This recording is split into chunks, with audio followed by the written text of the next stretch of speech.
तो चलिए आज हम लोग डी मैनेजमेंट पढ़ेंगे। डी मैनेजमेंट का हिंदी होता है आपदा प्रबंधन। क्लास 10th का आज है। क्लास 10th का में आपदा प्रबंधन जो आपका चैप्टर है उसका आज हम मास्टर वीडियो लेकर आए हैं। मास्टर वीडियो आपको ऑफलाइन से ही लाइव क्लास, तो जितने सारे ऑफलाइन में बच्चे कृपया शांत रहेंगे और शांति पूर्वक अपने पूरे क्लास को देखेंगे। और किसी प्रकार की भी प्रॉब्लम हो तो आप पूछ भी सकते हैं इसमें। और जो बाद में आप एप्लीकेशन पर जो देख रहे हैं वो भी आपके लिए कमेंट बॉक्स खुला है। बाकी बाद में हो सकता है इस वीडियो को हम यूट्यूब पे भी डाल देंगे, तो यूट्यूब पे भी आप देख लीजिएगा। तो यहाँ से हम शुरू करते हैं आपको। हाँ, यूट्यूब पे भी जी यूट्यूब पे लाइव नहीं रहेगा, एप्लीकेशन लाइव लिखना चाहिए यहाँ पे, यूट्यूब पे लाइव नहीं रहेगा, ठीक है। तो बाकी आप जो नहीं उतार पाएंगे ना वो एप्लीकेशन पर से उतार लेंगे। एप्लीकेशन पर इसका PDF भी अपलोड कर दिया गया है। कहता है जब सारी दुनिया कहे कि हार मान लो, जब सारी दुनिया कहे कि हार मान लो, आपके अंदर से आवाज आए एक बार और प्रयास करो, तो अब समझ लेना कि अगली बार पक्की आपकी जीत होगी। जब सारी दुनिया कहने लगता है कि हार मान लो और आपको लगे एक बार और प्रयास करते हैं, तो समझ लेना कि सफलता आपके नजदीक है। अब कोशिश करना नहीं छोड़ना, कोशिश 100% करना है। और ये मास्टर वीडियो आपके लिए हम लेकर के आए हैं। तो इसमें पूरे प्रकार के डिस्कशन आपदा प्रबंधन, इस आपको एक भी प्रश्न आपदा प्रबंधन के नहीं छूटेंगे। मैं विश्वास के साथ कर रहा हूं आपको आपदा प्रबंधन का एक भी प्रश्न नहीं छूटेगा। आप किसी प्रकार के प्रश्नों को नहीं छोड़े और एक एक वीडियो का स्किप भी नहीं करें। जो यूट्यूब पे देख रहे हैं या पेज पे देख रहे हैं जाकर के फेसबुक पेज पे या एप्लीकेशन पे देख रहे हैं, वीडियो का स्किप नहीं करके देखिए। एक एक पॉइंट को आप देखते जाएं। पूरा पॉइंट जो है एक्सर्व कर को बनाया गया है जिसमें आपको किसी प्रकार की दिक्कत नहीं होगा। अगर पूरा वीडियो देखने के बाद आपदा प्रबंधन का एक भी प्रश्न अगर एग्जाम में छूट जाता है तो आप आकर के कमेंट कीजिएगा कि सर एक प्रश्न आया था जो आप नहीं पढ़ाया था वह छूट गया है, तब इसका हम भागीदारी है। लेकिन हम इस टाइप से आपको मास्टर वीडियो दे रहे हैं जो आपको एक घंटा में पूरा डी मैनेजमेंट का 5 चैप्टर हम यहाँ क्लियर करने वाले हैं। 1 घंटा में आपको डी मैनेजमेंट के हम 5 चैप्टर क्लियर कर।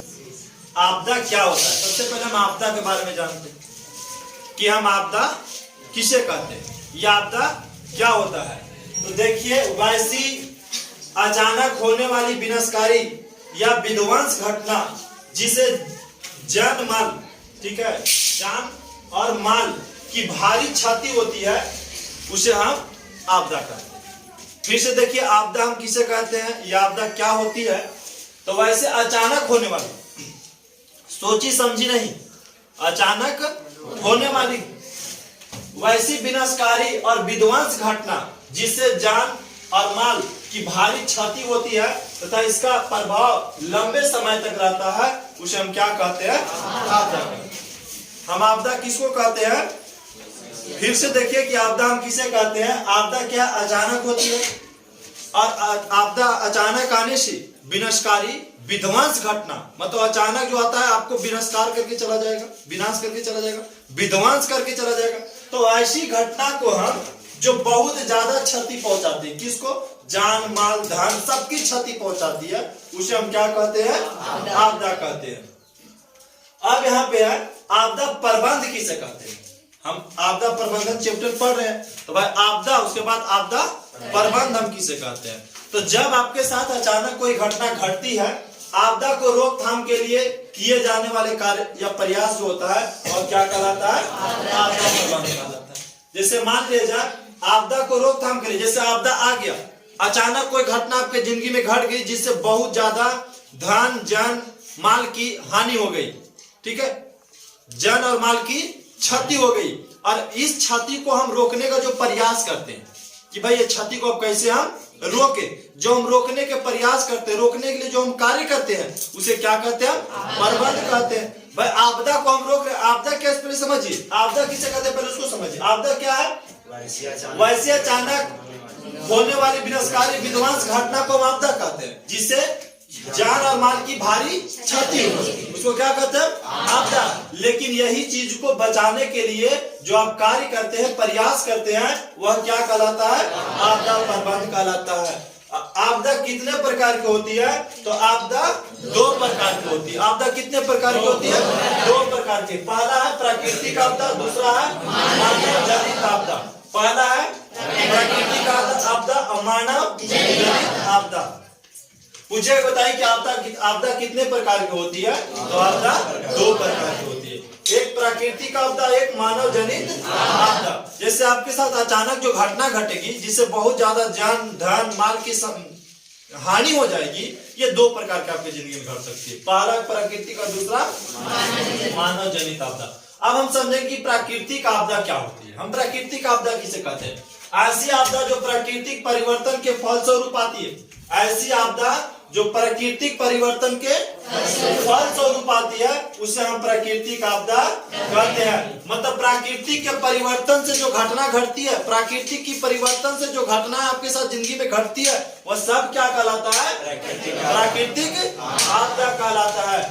ऐसी आपदाओं पर हमारा कोई नियंत्रण नहीं होता है। जब प्राकृतिक आपदा आएगी तो आप उस पर नियंत्रण नहीं कर सकते हैं। जैसे में आपको भूकंप आ गया, भूकंप एक प्राकृतिक आपदा है, आप उसको नियंत्रण नहीं कर सकते हैं। सुनामी आ गया, एक प्राकृतिक आपदा है, सुनामी पे नियंत्रण आप नहीं कर सकते हैं। या मान लिया और प्राकृतिक का उदाहरण हम लेते हैं, बाढ़ आ जाना, बाढ़ को आप नियंत्रण नहीं कर सकते, ठीक है, बाढ़ पे आपका नियंत्रण नहीं। अत्यधिक बारिश हो रहा है, पानी का स्तर बहुत ऊंचा उठते जा रहा है, ये प्राकृतिक आपदा, हम चाह करके भी बारिश को नहीं रोक सकते हैं। तो वही कहता है, जब प्राकृतिक आपदा आती है तो प्राकृतिक आपदा पर मानव का कोई भी नियंत्रण नहीं होता है। उसे कम करने का प्रयास हम जरूर कर सकते हैं, उससे हम सुरक्षा रहने का प्रयास जरूर कर सकते हैं, पर उस पर हम नियंत्रण नहीं कर सकते हैं। आगे चलते हैं। परंतु मनुष्य द्वारा पर्यावरण के साथ छेड़छाड़ से भी घटित हो सकती है।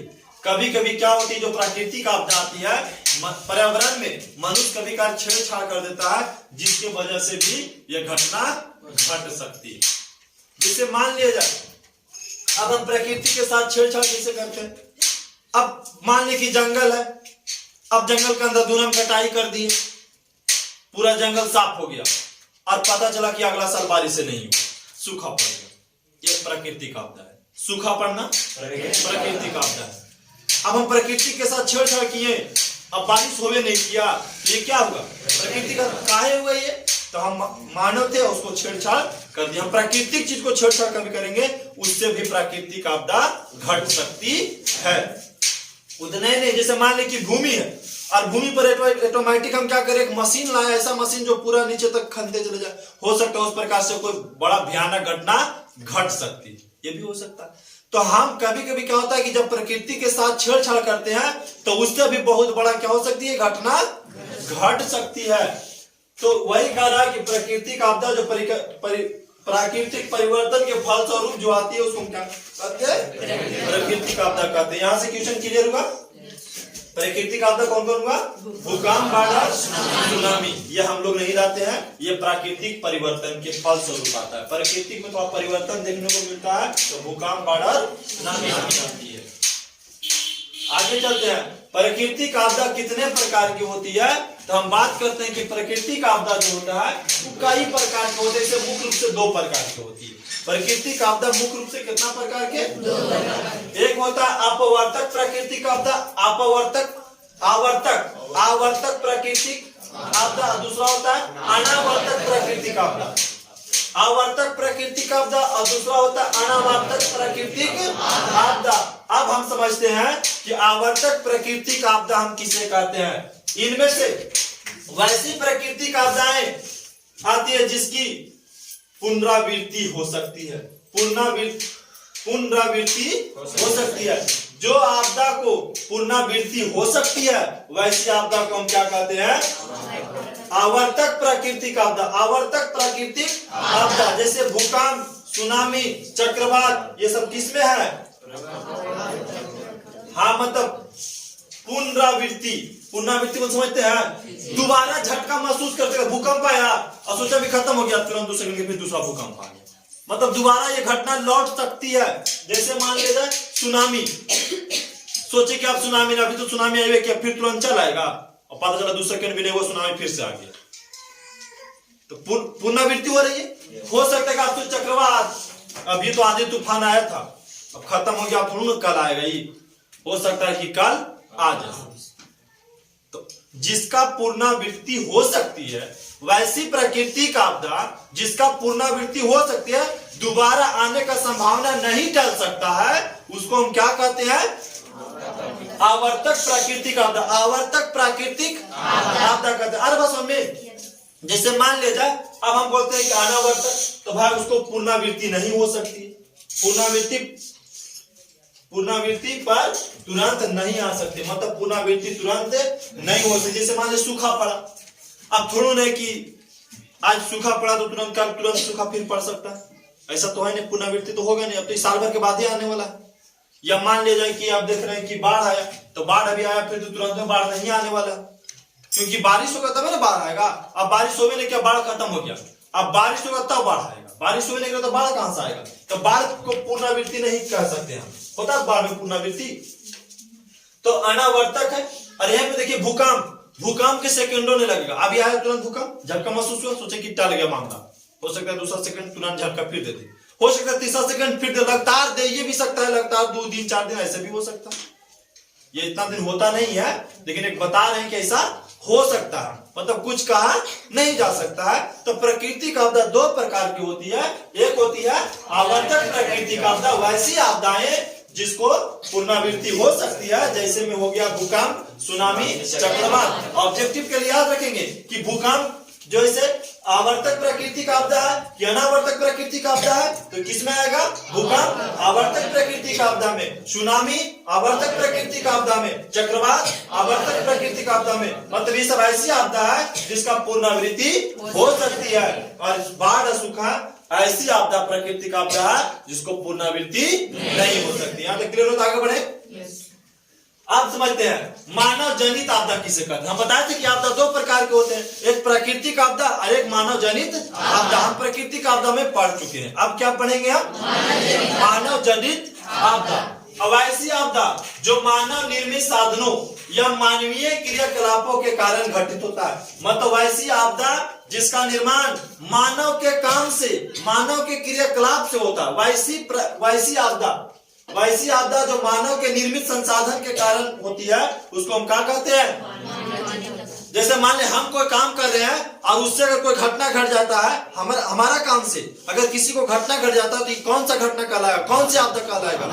मानव जनित आपदा। मतलब मानव के क्रियाकलाप से, मानव की क्रियाकलाप से वैसी आपदा जो मानव निर्मित संसाधन या मानवीय क्रियाकलाप के कारण घटित होती है, उसे मानव जनित आपदा कहते हैं। जैसे मान लीजिए प्रदूषण, अब भाई हम मान लीजिए प्रतिदिन क्या कर रहे हैं, लाए लकड़ी और लकड़ी का ढेर के ढेर जला रहे हैं, तो हमारा क्रियाकलाप से क्या हो रहा है? वायु प्रदूषित हो रही है। जब वायु प्रदूषित होगा तो एक दिन क्या होने वाला है? लोग ऑक्सीजन के लिए तरसेंगे, फिर मृत्यु होगा, लोग ज्यादा से ज्यादा जनसंख्या बीमार पड़ने लगे, तो एक प्रकार की आपदा हो गया। ये घटना घटने लगा कि लोग ज्यादा संख्या में ऑक्सीजन नहीं मिलने से मर रहे हैं, तो ये कैसी आपदा होगी? मानव जनित आपदा। किसके कारण हुआ? तो एक हमारी क्रियाकलाप की वजह से, हमारी काम की वजह से हो गया उस प्रकार की आपदा।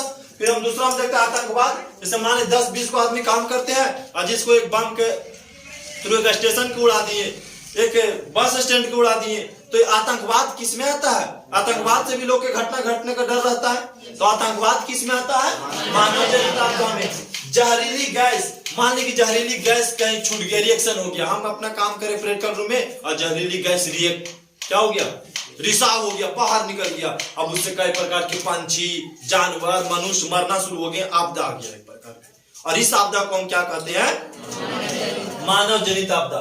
फिर दंगा हो जाना, किसी प्रकार के दुर्घटना घट जाना, गाड़ी से जा रहे हैं और एक सब गाड़ी पलट गया जाकर के, कौन सी आपदा? प्राकृतिक आपदा है, वो मानव जनित आपदा है। बस के लिए आके गंगा में कूदा दीजिए, तो कौन आपदा है? मानव जनित आपदा है, क्योंकि मानव के क्रियाकलाप के कारण घटा। अब हमारे शादी ब्याह में पी के गया और मार दिया पूरा पेड़ उड़ मिला करके, ऐसे घटना हमारे आसपास नजदीक 20 वर्ष के हुआ था, लगे एकदम शादी दिन लड़का जा रहा था, उस तो बाराती जा रहा था समझिए ने, और लड़के वाला गाड़ी एक्सीडेंट कर दिया ड्राइवर ले आकर के, तो कौन प्रकार के घटना हुआ?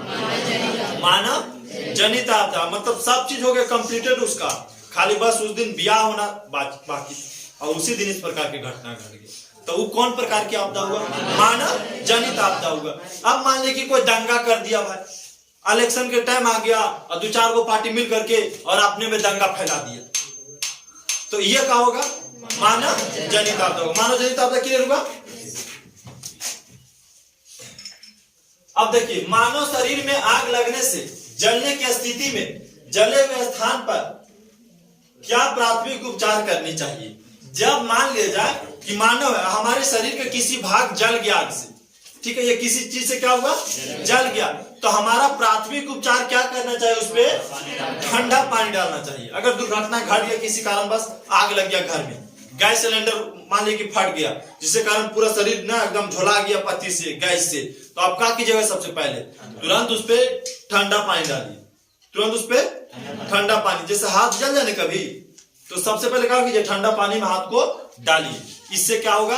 आपका स्किन में थोड़ा सा प्रभाव कम पड़ेगा। अर्थात नहीं डालते हैं पानी और उससे दूसरा चीज लगा देते हैं, ठीक है, अपना मन से कोई दूसरा चीज लगा देते हैं, तो दूसरा चीज लगाने से क्या होने वाला है? ये सब स्किन दाग दाग हो जाएगा पूरा, बाद में फिर व्हाइट रह जाएगा, फिर जल्दी काला होने की संभावना नहीं। इस स्किन से आपका इस स्किन दोबारा मिलने वाला नहीं रहेगा। तो सबसे पहले आप उपचार क्या कीजिए? ठंडा पानी डालना चाहिए। कृषि सुखाड़ होती है कब? कृषि सुखाड़ होती है कब? कहता है जल के अभाव में कृषि सुखाड़ होती है। कृषि सुखाड़ कब होगा? जल के अभाव। जल के जब अभाव हो जाएगा तो क्या होने वाला है?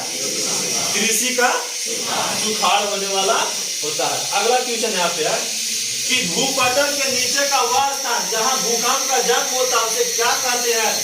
हम भूकंप केंद्र कहते हैं। क्या कहते हैं? भूकंप केंद्र कहते हैं। पहले भूकंप के बारे में आप ये जानिए, समझिए कि पृथ्वी है, क्या है?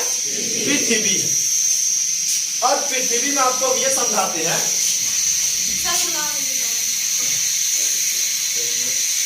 भूकंप जो है, भूकंप क्या होता है? इसे एक सेव ले लीजिए, ठीक है, सेव समझिए। अब सेव आप लेते हैं, अब सेव के तो ऊपर भाग है, अंदर वाले भाग है, सेव के ऊपर भाग है, अंदर वाले भाग, अंदर वाले भाग को केंद्र कहलाएगा। मतलब यदि समझिए, इसका उदाहरण ले, जैसे ये पृथ्वी है हमारा, और यहां से भूकंप आए पृथ्वी के अंदर से, पृथ्वी के ऊपर से भूकंप नहीं आता है, पृथ्वी के भूकंप आया, और यहां से कहां तक जाएगा? पृथ्वी के ऊपरी सतह। कहां तक? पृथ्वी के। तो जहां से भूकंप शुरू हुआ वो कहलाया भूकंप केंद्र। क्या कहलाया? भूकंप केंद्र। और पृथ्वी के ऊपरी सतह पर जहां गया वो क्या कहलाया? आदि केंद्र। क्या कहलाया?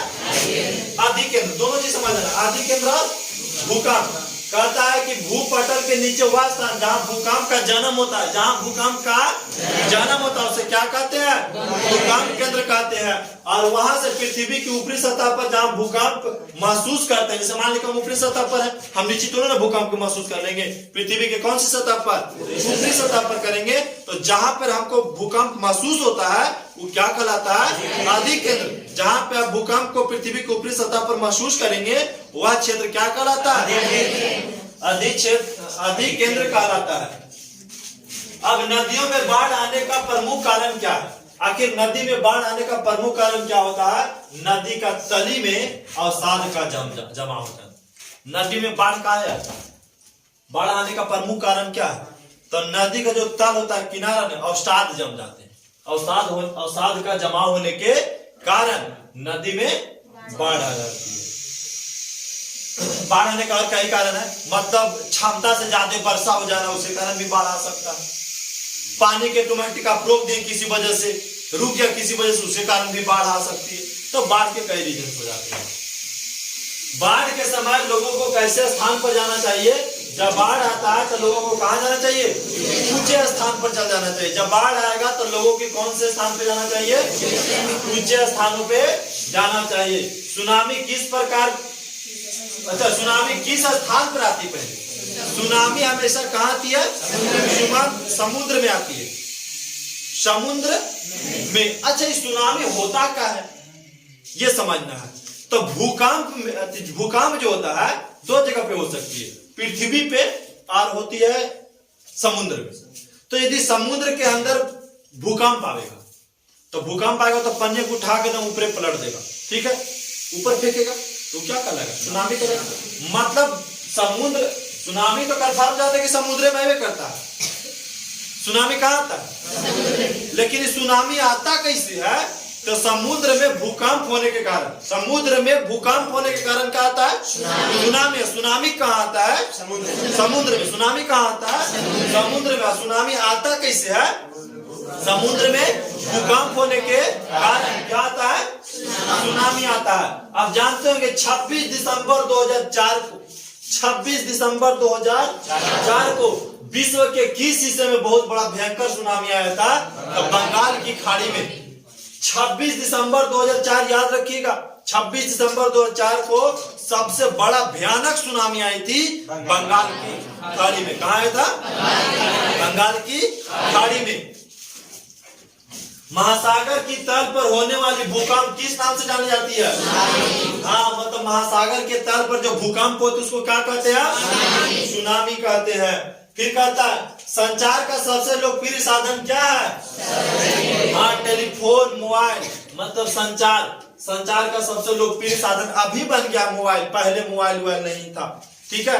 पहले संचार के साधन था, रेडियो था, टीवी था, लेकिन अभी लोकप्रिय साधन क्या हमारा हो गया?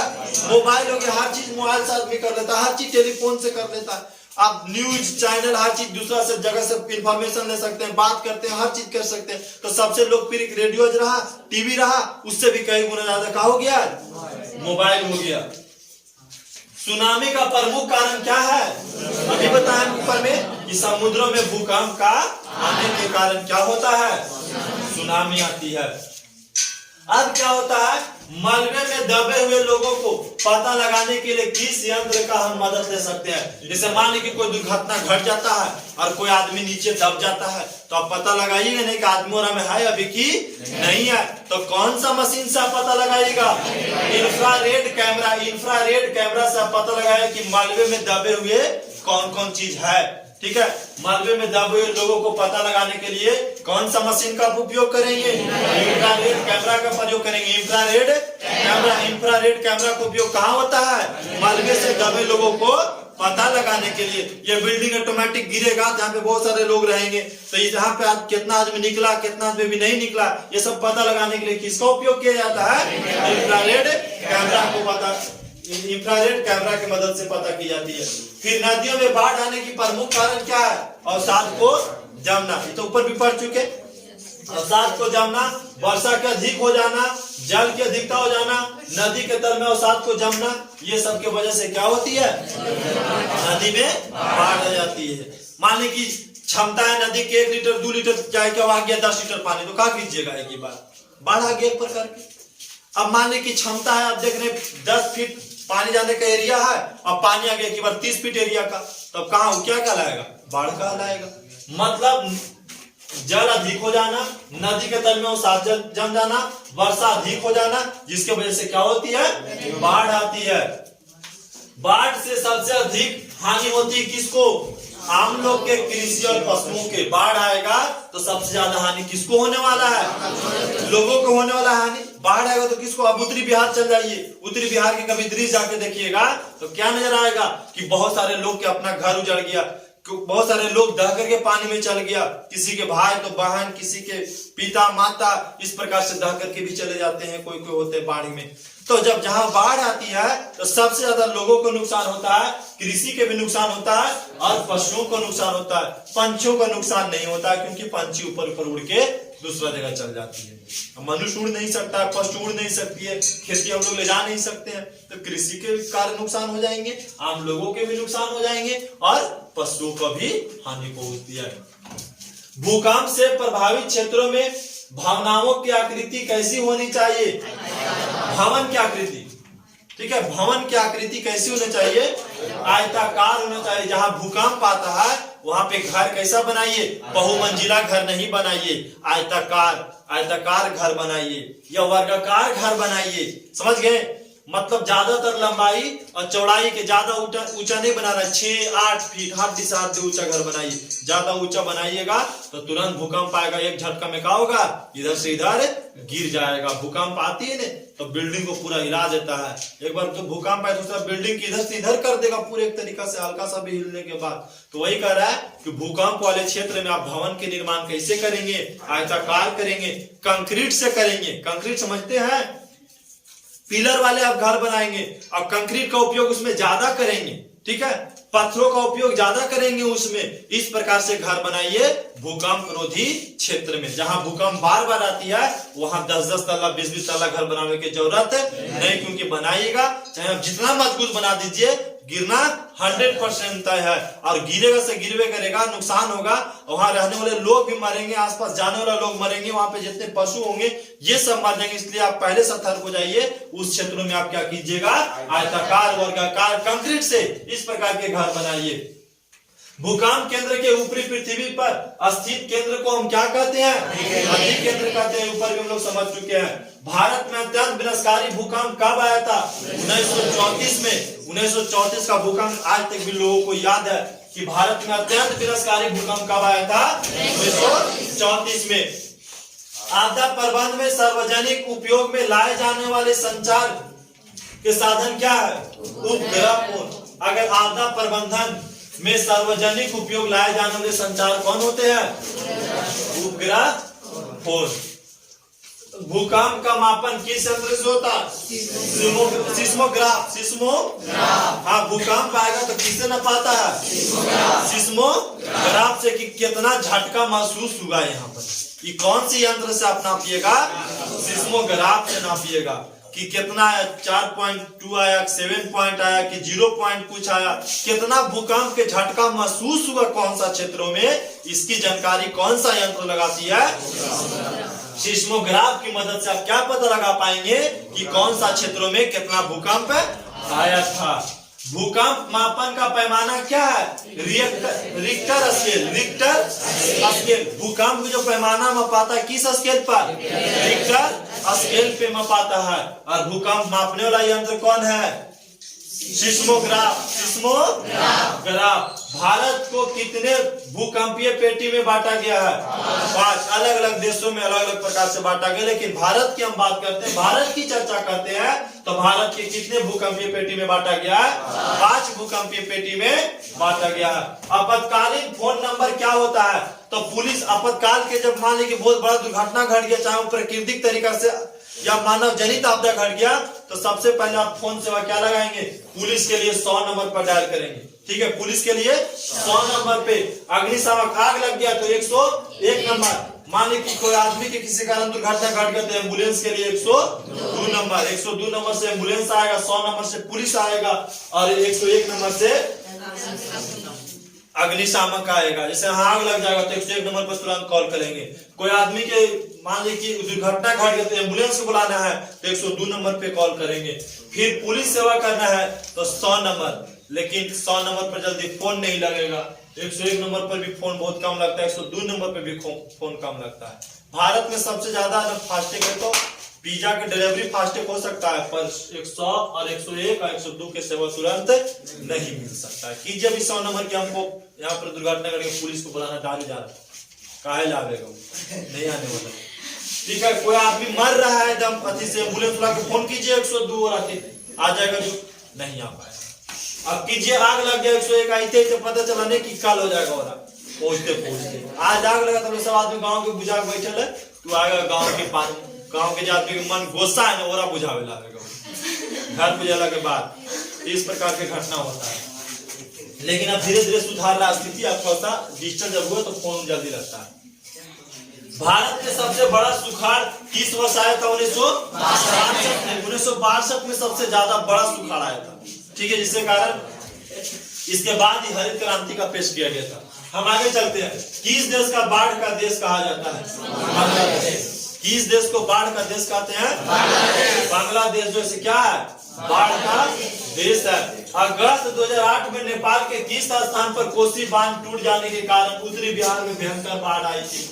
2008 के बात कर रहे हैं तो कोसी नदी जो होती है, कोसी नदी बांध टूट गया था, तो जिसे बिहार में भयंकर बाढ़ आई थी। किस स्थान पर, कुसहा नामक स्थान पर। कुसहा नामक स्थान पर 2008 में अगस्त के महीना था, बरसात के महीना था, और क्या हुआ कि कुसहा नामक स्थान पर कोसी बांध क्या हुआ, टूट गया। कोसी बांध टूट गया, जिससे उत्तरी बिहार में बहुत बड़ा भयंकर बाढ़ आई थी। यहां तक आए बात समझ में। इनसेट से क्या तात्पर्य, Indian national satellite. Indian national satellite INSAT का क्या तात्पर्य है? तो इंडियन नेशनल सैटेलाइट। दुनिया का सबसे ऊंचा बांध किस नदी पर और कहां बनाया गया है? तो नील नदी अस्वान नामक स्थान पर। अस्वान नामक स्थान पर आपसे पूछेगा कि बताइए दुनिया के सबसे ऊंची बांध किस नदी पर बनी है और कहां पे बनी है? तो सबसे ऊंची बांध किस नदी पर बनी है? नील नदी पे। कौन से स्थान पे बनी है? अस्वान नामक स्थान पे बनी। कौन से स्थान पे? अस्वान नामक स्थान पे। फिर कहता है भाखड़ा नगर बांध किस नदी पर बनाया गया है? सतलज नदी पर। भाखड़ा नगर बांध किस नदी पर बनाया गया है? सतलज नदी पर बनाया गया है। नागा अर्जुन सागर परियोजना किस नदी पर बनी है? कृष्णा नदी पे बनी है। नागा अर्जुन सागर परियोजना किस नदी पर? कृष्णा नदी पर। IRSO का फुल फॉर्म क्या होता है? Indian remote sensing satellite. Indian remote sensing satellite. Indian remote sensing satellite किसका फुल फॉर्म? IRS। आई से इंडियन, आर से रिमोट और एस से seeming satellite. Sensing satellite. Sensing satellite. ठीक है, अगला प्रश्न कहता है कि सिंचाई आयोग के अनुसार प्रत्येक वर्ष देश के लगभग कितने हिस्से में सुखाड़ की स्थिति उत्पन्न होती है? 16%। सिंचाई आयोग के अनुसार ये पता चलता है कि हमारे देश में 16%, हमारे देश में 16% क्षेत्रों में सुखाड़ उत्पन्न हो जाती है। कितना प्रतिशत क्षेत्रों में? 16% क्षेत्रों में। भारत में 56% भूमि पर भूकंप प्रभावित क्षेत्र है। भारत की हम पूरा बात करते हैं तो आधा से ज्यादा भूमि जो है क्या है? भूकंप रोधी भूमि है। गया जिला में बड़ी कम भूकंप के झटका महसूस किया जाता है क्योंकि गया जिला जो है पहाड़ी इलाका है। पहाड़ी इलाका में भूकंप कम आती है। भूकंप कहाँ आएगी? दलदल वाला इलाका में। कहाँ आएगी? दलदल वाला इलाका में आता है। दलदल वाले क्षेत्रों में आता है आपको, जहाँ के मिट्टी नॉर्मल होती है वहीं पे फाड़ करके भूकंप के झटके वहीं ज्यादा महसूस किए जाते हैं। बिहार राज्य भूकंप के किस मंडल में पड़ता है? चौथे मंडल में। कौन मंडल में? चौथे मंडल में। भूकंप के समय मालवे में दबे हुए व्यक्ति को पता लगाने के लिए किसका उपयोग करते हैं? बायो रडार, इंफ्रारेड कैमरा और प्रशिक्षित कुत्ता। बायो रडार, इंफ्रारेड कैमरा, प्रशिक्षित कुत्ता। कहीं कहीं हम बायो रडार से पता लगाते हैं कि यहाँ पे आदमी दबा है कि नहीं। कहीं कहीं हम इंफ्रारेड कैमरा से पता लगाते हैं कि इस बिल्डिंग गिरा तो यहाँ आदमी दबा हुआ है कि नहीं। कहीं कहीं प्रशिक्षित कुत्ता के लेके जाते हैं। कौन कुत्ता? प्रशिक्षित, जो आता है CBI के साथ देखते हैं। प्रशिक्षित कुत्ता रहता है, मर्डर करके चल जाइए, पीछे के पीछे पहुंच जाएगा पैर सूंघ करके। कभी कभी आप मूवी में देखेंगे इसका उपयोग कि अगर मान लो आदमी चल जाता है तो उसका पीछे पीछे पहुंच जाता है कुत्ता, खोज करके वो आदमी के धरा देता है। तो इस प्रकार से प्रशिक्षित कुत्ता, गांव घर वाला कुत्ता तो नहीं मिलेगा। प्रशिक्षित और कुत्ता दोनों लगा तो प्रशिक्षित कुत्ता मारना है। ठीक है, मतलब जहां तक पहुंच जाएगा खोद देगा कि यहाँ पर आदमी अभी है दबा होगा। प्रशिक्षित कुत्ता का बहुत नॉलेज होता है। बिहार में विनाशकारी भूकंप कब आया था? ऊपर भी पढ़ चुके। कब आया था? 1934 में सबसे बड़ा भूकंप बिहार में आया था। सुनामी लहर चेतावनी प्रणाली केंद्र स्थापना कहाँ की गई थी? सुनामी लहर चेतावनी प्रणाली केंद्र की स्थापना और तमिलनाडु में की गई थी। सुनामी प्रभावित क्षेत्र में मकान का निर्माण कैसा करना चाहिए? अब भूकंप वाला क्षेत्र में मकान कैसा बनाना चाहिए? आयताकार। सुनामी वाला क्षेत्र में, हाँ, सुनामी जहाँ आता है ना भाई तो समुद्र से आप दूर घर बनाइए, नहीं तो समुद्र में घर के दहा के लेकर के चल जाएगा। जब सुनामी आएगा तो सुनामी समुद्र के तल से उठती है। ठीक है, भारत में सबसे अधिक हानि जो होती है आपदा आने से किसको होती है? तो फसलों को, पशुओं को, भवन। बिहार राज्य का 73% क्षेत्र बाढ़ से प्रभावित है। बिहार राज्य का कितना? 73% क्षेत्र बाढ़ से, मतलब बिहार आधा से भी ज्यादा बाढ़ से प्रभावित है। दूसरा में राष्ट्रीय बाढ़ आयोग की स्थापना 1976 में की गई थी। राष्ट्रीय बाढ़ आयोग की स्थापना 1976 में की गई थी। 75% से कम वर्षा होने पर उस एरिया को सुखाड़ घोषित कर दिया जाता है। आप देखे थे पीछे साल नीतीश कुमार सुखाड़ घोषित कर दिए थे, किए थे ने? तो सुखाड़ कब घोषित होता है? जहां 75 सेमी से 75% लिखा गया, 75 सेमी से कम वर्षा होती है। जहां पे 75 सेमी से कम वर्षा होती है उस क्षेत्र को क्या घोषित कर दिया जाता है? सुखाड़। भोपाल गैस त्रासदी एक प्रकार के मानव जनित आपदा। भोपाल में वो गैस का रिसाव हो गया था जिसका नाम था methyl isocyanate gas. Methyl isocyanate methyl isocyanate gas Bhopal में क्या हो गया? रिसाव हो गया। और रिसाव कब हुआ था? ये 1984 2 से 3 दिसंबर 1984 के भोपाल में क्या हुआ? मिथाइल आइसोसाइनेट एक गैस का रिसाव हो गया जिससे बहुत बड़ा आपदा आया। ठीक है, और ये किस प्रकार की आपदा है? मानव जनित। क्योंकि भाई वो टंकी था लीक हो गया। कौन वाला टंकी? Missile isocyanate gas. Missile isocyanate gas वाला टंकी क्या हो गया? लीक हो गया। और लीक होने से कारण क्या हुआ? बहुत सारे लोग के मृत्यु हो गया था। ये किस प्रकार की आपदा थी? प्राकृतिक आपदा। कब आया था? 2 से 3 दिसंबर 1984। 1999 का भयंकर चक्रवात किस राज्य में आया था? उड़ीसा में। 1999 में जिस समय कारगिल युद्ध चल रहा था भारत में, उस समय भयंकर चक्रवात आया था। किस राज्य में? उड़ीसा में। भारत का विनाशकारी चक्रवात किस वर्ष आया? 1999 में आया था। बाढ़ पूर्व सूचना संगठन का प्रमुख कार्यालय कहाँ स्थापित किया गया?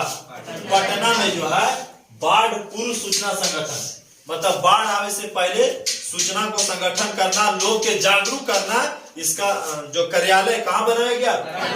क्योंकि भाई पटना इसलिए बनाया गया कि बिहार ज्यादा पानी से तरस रहा था। बाढ़ से देखे ना 73%, मतलब 75 से कुछ कम 73%। जब बाढ़ को नियंत्रण करने के लिए सोचा कि किसी प्रकार लोगों को वहां से हम सावधानी कर दे, तो इसके लिए क्या किया गया? पटना में वो कार्यालय बना दिया गया। भारत का लगभग कितना प्रतिशत भाग में बाढ़ और सुखाड़ से प्रभावित क्षेत्र है? 50%। कहीं बाढ़ तो कहीं सुखाड़, मतलब आपदा से त्रस्त है एक प्रकार के आदमी 85%। हम आगे की बात करते हैं। सूखे के लिए कौन जिम्मेदारी होते हैं? सूखा का आएगा? एक ही रीजन है, वर्षा की कमी होगा तो सूखा आएगा, वर्षा की जब कमी नहीं होगा तो सूखा नहीं आएगा।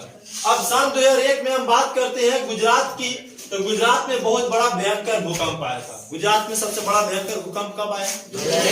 2001 में बहुत बड़ा भयंकर भूकंप कब आया था? गुजरात में आया था 2001 में। कुसुम टावर बांध कोसी नदी पर। पूछा कि कुसुम टावर बांध किस नदी पर है? कोसी नदी पर है। भारत के सूखे क्षेत्र की श्रेणी में कौन कौन सी राज्य मुख्य रूप से आती है? इस सूखा वाला राज्य कौन कौन है? चल जाइए पूर्वी राजस्थान के पूरा वाला क्षेत्र पूरा सूखा ही सूखा आपको मिलेगा। चल जाइए आप मध्य प्रदेश के पूरा पश्चिम वाला इलाका खाली सूखा ही सूखा मिलेगा। कर्नाटक के पूरा इलाका चल जाइए आपको सूखा ही सूखा मिलेगा। तो ये 3-4 गो अपराध जो नाम देखे हैं ये सब सूखी से प्रभावित है, मतलब वहां पे सुखाड़ बहुत ज्यादा आता है। सुनामी जो है किस शब्द का भाषा है? जापानी। सु और नामी। ठीक है, सु और नामी से क्या बना है? सुनामी।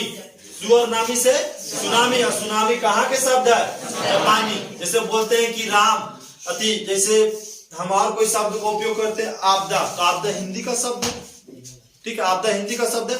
मैनेजमेंट इंग्लिश का शब्द है। लेकिन सुनामी किस प्रकार की शब्द है? किस भाषा की शब्द है? तो ये जापानी भाषा की शब्द है। और सुनामी सु और नामी से बना। इसके बारे में बताएंगे कि सुनामी किसे कहते हैं, सु का अर्थ क्या होता है और नामी का अर्थ क्या होता है, आगे लिखे हुए हम आगे उसको समझाएंगे। फिर समतल नदी पर कौन सी कृत्रिम जलाशय बनाया गया? ठीक है, अगर दिखा दिया सतलज नदी पर कौन सा कृत्रिम जलाशय बनाया गया है? तो कौन सा कृत्रिम जलाशय बनाया गया? गोविंद सागर जलाशय कहाँ है? सतलज नदी पर गोविंद सागर जलाशय बनाया गया है। आगे बात करते हैं आपदा प्रबंधन के प्रमुख घटक क्या है? तो आपदा प्रबंधन का जो प्रमुख घटक है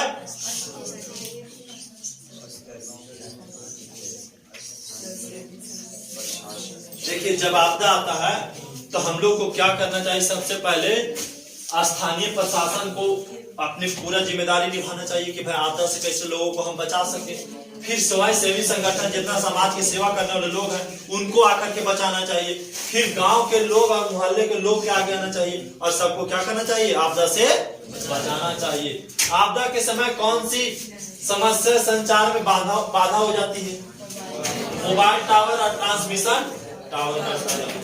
जब भूकंप आएगा नहीं तो मोबाइल टावर आपको टूट जाएगा, क्षतिग्रस्त हो जाएगा। फिर आप मोबाइल से भूकंप वाले क्षेत्र में या आपदा वाले भयंकर आपदा वाले क्षेत्र में सबसे पहले जो विनाश होता है संचार का कौन सा माध्यम, तो मोबाइल टावर और ट्रांसमिशन टावर। क्या होता है, जैसे भूकंप आया तो टावर तो ऊंचा रहता तो हिलेगा तो पहले गिरेगा, ठीक है, टावर हिलेगा तो पहले गिरा। तो मोबाइल टावर एरिया में मोबाइल का फोन लगे नहीं, आप पुलिस को नहीं बुला सकते। दूसरा बात है ट्रांसमिशन टावर भी रहता है जो खराब हो जाता है, तो ये सबके वजह से होता है। भूकंप तरंग कौन कौन सी, तो भूकंप तरंग 3 गो है, पीएसएल सबसे खतरनाक तरंग कौन है, एल तरंग जो सबसे खतरनाक तरंग है। आग लगने की स्थिति में क्या प्रबंध करनी चाहिए, तो सबसे पहले अगर आग लग जाए तो आग में फंसे हुए लोगों को बाहर निकालना चाहिए। अगर आग लगे तो सबसे पहले आप क्या कीजिएगा, आग में फंसे हुए लोग को बाहर निकालना चाहिए। दूसरा में घायल व्यक्ति को यथाशीघ्र प्राथमिक उपचार देना चाहिए, फिर उसको अस्पताल पहुंचा देना चाहिए। जैसे प्राथमिक उपचार, भाई जल गए तो ठंडा पानी डालिए, और हो सकता है कोई आपके पास छोटा मोटा ट्रीटमेंट है, दवा हुआ है तो तुरंत पट्टी बांधिए और अस्पताल पहुंचा दीजिए। फिर आप क्या कीजिएगा, आग को फैलने से रोकने के लिए आप पानी लाइए। कहाँ के पानी, तालाब के पानी, नदी के पानी, कुआं के पानी डालिए, क्योंकि कुआं का पानी ठंडा होता है। अब चापाकल के पानी लाएंगे, नल वाला पानी लाएंगे तो लाते लाते बाल्टी भरते भरते क्या होगा, घर जल करके राख हो जाएगा। तो अगर नजदीकी में कुआं तालाब का पानी है तो ज्यादा उपयोग कीजिए, नहीं है तब फिर डीजल मोटर उपयोग कीजिए, वो भी नहीं है तो नलकूप का उपयोग कीजिए, वो भी नहीं है तो चापाकल का उपयोग कीजिए। लेकिन कोई ना कोई उपयोग करके क्या कीजिए, आग को फैलने से रोकिए। अगर वह भी नहीं मिल रहा है तो आप क्या कीजिए, मिट्टी डालिए, बालू डालिए उस पे, जिससे कारण वो आग फैलने से रुक सके। लेकिन कहीं कहीं जो आग लगती है बिजली की वजह से लगती है, तो जिस क्षेत्र में बिजली की वजह से आग लग रही है तो सबसे पहले ट्रांसफार्मर के जाकर के उतारिए, बिजली को काटिए, जिससे कारण आग फैलने से बच सके। तो ये सब प्रकार हम आग लगने की स्थिति में करेंगे, ठीक है। आग लगने के बाद हम लोग को देखना नहीं चाहिए तुरंत उसको, चाहे किसी भी प्रकार का हो, उसको तुरंत हम लोग क्या करना चाहिए, आगे बढ़ के आग को रोकना चाहिए और जितना हो सके लोग को मदद करना चाहिए। जब आपदा आता है, किसी प्रकार की भी आपदा हो, चाहे प्राकृतिक आपदा हो या मानव जनित आपदा हो, तो हमें आगे बढ़ करके समाज को सेवा करना चाहिए, जिससे आपके साथ भी किसी दिन अगर आपदा आवे तो फिर हर लोग आपके ऊपर टूट पड़े, जिससे कारण आपके कोई भी हानि नहीं पहुंच सके। फिर अगला प्रश्न आपका है कि बाढ़ क्या है, हम बाढ़ किसे कहते हैं, तो बाढ़ एक प्राकृतिक आपदा है। बाढ़ जैसे क्या है, प्राकृतिक आपदा है। कहता है अत्यधिक वर्षा और नदी में वर्षा की पानी की क्षमता जो से ज्यादा हो जाती है, जिसकी वजह से बाढ़ आता है। कहता है बाढ़ एक प्राकृतिक आपदा है जो अधिक वर्षा होने से नदियों की क्षमता सामान्य से अधिक अपवाह होने के कारण उत्पन्न होती है। इसमें नदियों का जल के किनारे से बाहर आकर मैदान भाग में फैलने लगता है। अब पानी ज्यादा चला है नदी में तो क्या होगा, नदी से छोड़ करके मैदान भाग में पानी क्या करने लगेगा, बहने लगेगा। जब उस क्षेत्र में बहने लगेगा तो बाढ़ जो है कुछ घंटा से लेकर कुछ दिन तक के रहती है। हो सकता है बाढ़ 1 घंटा 2 घंटा 3 घंटा रहे, हो सकता है 10 दिन भी बाढ़ रख सकती है, 15 दिन भी रह सकती है। ये जरूरी नहीं है, ये किस पर निर्भर करेगा, वर्षा पे, जहां से पानी आ रही है उस पे निर्भर करती है बाढ़। बाढ़ किसी दूसरे चीजों पे निर्भर नहीं करती है। लेकिन बाढ़ आने से सबसे ज्यादा आपको जान धन और फसलों की बहुत हानि होती है। जब बाढ़ आएगा तो किसकी हानि होगी, जान धन और फसलों की बहुत ज्यादा हानि होती है। बाढ़ के प्रमुख कारण क्या है, तो वनस्पतियों का विनाश। भाई आप पेड़ पौधा के काट दीजिएगा तो बाढ़ आवे करेगा। दूसरा में आप वर्षा की अधिक हो जाएगा तो बाढ़ आएगा। नदियों की धारा में परिवर्तन के कारण भी क्या होता है, बाढ़ आते हैं। तो बाढ़ ये 3 कारणों की वजह से आता है। बाढ़ से हम सुरक्षा कैसे पाएंगे, हम बाढ़ से सुरक्षित कैसे रहें, तो बाढ़ से सुरक्षा तब पाएंगे, नदियों के किनारे मजबूत तटबंध बनाने चाहिए। सबसे पहले नदी के जो किनारे है तटबंध कैसा होना चाहिए, मजबूत होना चाहिए, जिससे कारण क्या है, बाढ़ नहीं आएंगे। वृक्षारोपण करनी चाहिए, पौधा बहुत ज्यादा लगाइए, तब हम क्या कर पाएंगे, बाढ़ पे नियंत्रण कर पाएंगे, बाढ़ आने से हम बचा पाएंगे। फिर मकान को ऊंचे स्थान पर बनाना चाहिए। अब मान ली कि मकान नदी के किनारे कभी नहीं बनाना चाहिए, मकान हमेशा ऊंचे स्थान पे बनाइए जहां से बाढ़ आने के बाद भी डूबने का संभावना कम रहे। फिर बांध बनाकर नदी का पानी के बहाव को नियंत्रण करना चाहिए, बांध बनाइए बीच बीच में और नदी के पानी को क्या कीजिए, नियंत्रण करना चाहिए, जिससे बाढ़ तेज गति से नहीं आए, क्योंकि तेज गति से आएगा तो बड़े बड़े बिल्डिंग को भी दहा करके लेके चले जाएगा, बड़े बड़े जो ट्रांसमिशन टावर खड़ा रहेंगे उसको भी दहा करके लेके चले जाएगा, मतलब उसके सामने कुछ भी आएगा तो बाढ़ की इतना रफ्तार होती है कि बहुत सारे चीज को दहा करके अपने साथ लेकर के चली जाएगी। नाव के पर्याप्त व्यवस्था होना चाहिए, बाढ़ वाले क्षेत्रों में नाव ज्यादा होना चाहिए, ताकि बाढ़ आवे तो लोग नाव में बैठ जाए और जाने जा रहा है पानी होने में थोड़ा सा तैरते तैरते पहुंच जाए। तो अब वहां रखिए गाड़ी मोटर भागे, तो गाड़ी मोटर भागे रखिएगा तो कहने भागिएगा, तो ओरा में क्या रखिएगा, भागने के लिए नाव रखिए आप उस क्षेत्र में। हम जाने कि हमेशा यहाँ पानी आता है। अब सूखा क्या है, हम सूखा किसे कहते हैं, सूखा क्या है, सूखा हम किसे कहते हैं, देखिए कहता है जब एक क्षेत्र में कई महीनों अथवा वर्षों तक, जब एक क्षेत्र में कई महीना चाहे कई वर्षों तक के जलापूर्ति की कमी हो जाती है, मतलब जितना जल मिलना चाहिए हमको उतना जल नहीं मिल पाता है, तो वैसे क्षेत्रों को हम क्या कहते हैं, सूखा कहते हैं। दूसरा शब्द में हम अकाल भी कह सकते हैं। जैसे मान लें कि हम साल भर से पानी ही नहीं हुआ, अभी तक वर्षा ही नहीं हुआ, जितना हमको मिलना चाहिए पानी उतना पानी नहीं मिल पा रहा है, हम जानवर के पानी नहीं पिला पा रहे, खेती करने के तो छोड़ दीजिए, तो उस क्षेत्र को हम क्या कहते हैं, सूखा क्षेत्र कहते हैं। सूखा 3 प्रकार की होती है, मौसमी विज्ञान संबंधित सूखा, जलीय सूखा और कृषि संबंधित सूखा। सूखा कितना प्रकार के होता है, 3 प्रकार की होती है। अब हम मौसमी विज्ञान संबंधित सूखा किसे कहते हैं, यह तब होता है जब किसी क्षेत्र में वास्तविक वर्षा वहां के जलवायु संबंधित अर्थ बहुत कम होता है, मतलब जितना वर्षा होना चाहिए उससे कम होता है, उसको क्या कहते हैं, मौसमी विज्ञान संबंधित सूखा। मतलब ये मौसमी सूखा हुआ, इतना हमेशा बारिश होता था लेकिन इस वर्ष नहीं हुआ बारिश, तो इस वर्ष बारिश नहीं होने के कारण हम इसको क्या बोलते हैं, मौसमी विज्ञान संबंधित सूखा। फिर होता है जलीय सूखा, भाई सतह में सतही जल में बहुत अधिक कमी आने के कारण, मतलब नदी झील तालाब में एकदम पानी सूख गया, भाई ऊपर जमीन के ऊपर पानी सूख गया, पड़ने के बात ही छोड़ दीजिए, जमीन में जो नदी तालाब में पानी था वो सूखते जा रहा, सूखा कहेंगे, सूखा वाले क्षेत्र कहेंगे। फिर क्या होता है, मिट्टी की आर्द्रता में कमी है जाना, मान ली कि भाई नदी पानी में तो कोई बात नहीं है, तालाब में सूख गया तो कोई बात नहीं, झील में भी सूख गया कोई बात नहीं है, लेकिन खेती करे हमारे पास नीचे वाला भूमिगत पानी है, जो भूमि के अंदर पानी होता है, भूपट्टी के अंदर जो पानी होता है मेरे पास है, उससे हम खेती कर लेंगे, लेकिन पता चला कि जमीन को तो नमी खत्म हो गया है इस सूखा पड़ने से, तो ये क्या हो जाएगा, कृषि संबंधित सूखा हो जाएगा। हम भूकंप क्या है, भूकंप किसे कहते हैं, तो पृथ्वी के भूपटल में उत्पन्न तनाव और उसकी सतह पर अचानक मुक्त होने वाली कारण पृथ्वी, या तो पृथ्वी को कंपन, पृथ्वी को हिलने को हम क्या कहते हैं, भूकंप कहते हैं। जैसे मान यहाँ पे खड़ा है, हमको महसूस आया कि पृथ्वी तो कंपन हो रही है, पृथ्वी थोड़ा सा हिल रही है, तो इसको हम क्या कहते हैं, भूकंप कहते हैं। भूकंप से बचाव के लिए हम क्या करेंगे, सबसे पहले भूकंप महसूस होते ही घर से तुरंत हम बाहर निकल जाएंगे और वैसे जगह चल जाएंगे जो इलाका क्या है, खुला है, जहाँ पे घर नहीं है, जहाँ पे मकान नहीं है, आपका सकेत में गलिए, तुरंत वहां से निकलिए और आगे चल जाइए। हो सकता है कि आपको भागने का मौका नहीं मिला, बहुत बड़ा बिल्डिंग में फंसे हुए हैं, तो बिल्डिंग के किसी कोने में चल जाइए, जहाँ पिलर है, जहाँ मजबूत क्षेत्र है, वहां पर चल जाइए, तो आप बचने का संभावना हो सकता है। बीच में रहेगा तो गिरेगा, तो वहां गिरेगा, कभी भी दीवार रहेगा, कोई चीज हमेशा नहीं गिरती, कोना में कभी भी आपको ऊपर का जो सामान है वो नहीं गिरती है।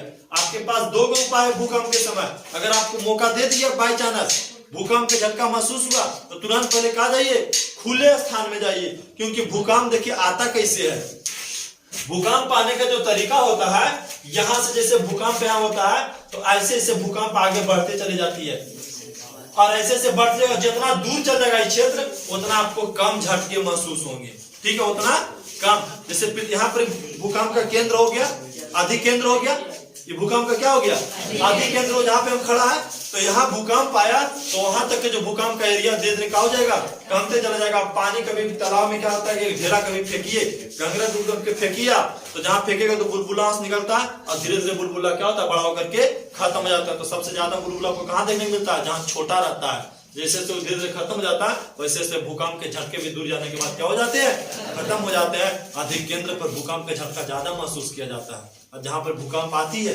वहां पर भूकंप के झटके ज्यादा महसूस किए जाते हैं। तो आपको पता लग रहा है कि भूकंप वाला क्षेत्र आ गया, हम कैसे बचेंगे। तो एक ही उपाय आपके पास है, सबसे पहले मकान से निकलिए और खुले स्थान में भागिए। फिर अगर आप वो भी नहीं कर पाते, बहुत बड़ा बिल्डिंग में फंसे हुए हैं, आप नहीं निकल सकते, सकेता है, कहीं भी खुला वाला जगह नहीं है, टाउन एरिया में आप हैं, तो वहां पे क्या कीजिए, किसी कोने में जाकर के खड़ा हो जाइए, जिसके कारण से आप बच सकते हैं भूकंप से। अगर प्राकृतिक चाहता हो, क्योंकि सब आपदा प्राकृतिक आपदा है तो प्राकृतिक पर निर्भर कर कितना विनाश करके जा सकता है। आगे हम पॉइंट बढ़ते हैं यहाँ पे, अब लास्ट ही कर रहा है आपका भूकंप केंद्र क्या होता है। तो भूपटल के भूकंप केंद्र क्या होता है, भूपटल के नीचे वह स्थान जहां से भूकंप कंपन शुरू होता है उसको क्या कहते हैं, भूकंप केंद्र कहते हैं। अब हम बात कर रहे थे सुनामी के, कि सुनामी क्या है। सुनामी एक प्रकार के प्राकृतिक आपदा है और सु और नामी से बना है। सु का अर्थ क्या होता है, समुद्र तट। सु का अर्थ क्या होता है, समुद्र तट, और नामी का अर्थ होता है लहरें। नामी का अर्थ होता है लहरें, अर्थात सुनामी क्या होता है, जब समुद्र के अंदर भूकंप के कारण ऊंची ऊंची लहरें उठने लगती है। जब समुद्र में भूकंप के कारण ऊंची ऊंची लहरें उठने लगती है और लंबी बहुत ऊंची लहरें, रेला उठना शुरू हो जाता है और जबरदस्त रफ्तार के साथ आगे बढ़ने लगता है। अब वो क्या होता है, जब भूकंप आया और लहरें ऊपर उठा, उसके बाद एकदम रफ्तार में पकड़ लिया उसका, तो रफ्तार पकड़ना, जबरदस्त तरीका से रफ्तार पकड़ने को हम क्या कहते हैं, सुनामी कहते हैं। तो यही तक था सुनामी। बाकी आपका बहुत सारे क्वेश्चन जो है आप गैस पेपर में देखेंगे, इससे आपका एक भी प्रश्न एग्जाम में एक भी प्रश्न नहीं छूटेगा। एग्जाम के लिए पूरा प्रिपेयर किया गया। एक भी आपको प्रश्न आप रह गया कि बिहार में बाढ़ से बचाव के लिए हम क्या करेंगे, बिहार में बाढ़ किस प्रकार से आती है, इस प्रकार से 2-4-5 प्रश्न है, तो उसको आप देख लेंगे। ठीक है,